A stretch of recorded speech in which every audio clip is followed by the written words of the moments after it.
ছাত্র জনতার অভ্যুত্থানের মধ্য দিয়ে আওয়ামী লীগ সরকারের পতনের পর বেশ তৎপর হয়ে উঠেছে ইসলামী দলগুলো। ৫ মাসে নানা কর্মসূচির মধ্য দিয়ে মাঠে শক্তির মহড়া দিচ্ছে তারা। শুধু তাই নয়, পরিবর্তিত রাজনৈতিক পরিস্থিতিতে নিজেদের মধ্যে কিভাবে ঐক্য গড়ে তোলা যায় তা নিয়েও সমমনাদের সঙ্গে চালিয়ে যাচ্ছেন আলাপ আলোচনা। ইসলামপন্থী রাজনৈতিক দলগুলোর সঙ্গে নির্বাচনী ঐক্য গড়ে পরবর্তী জাতীয় সংসদ নির্বাচনে লড়ার চিন্তা করছে বাংলাদেশ জামায়াতে ইসলামী।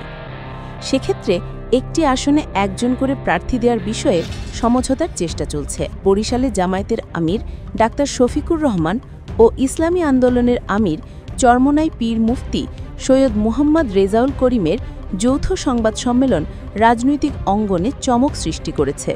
চরমোনাই মাদ্রাসায় জামায়াত আমির ও চরমোনাই পীর মুফতি সৈয়দ মুহাম্মদ রেজাউল করিম যৌথ সংবাদ সম্মেলন করেন। এ সময় এক প্রশ্নের জবাবে জামায়াত আমির বলেন, আমরা মূলত ইসলামী দলগুলোর মধ্যে ঐক্য দেখতে চাই।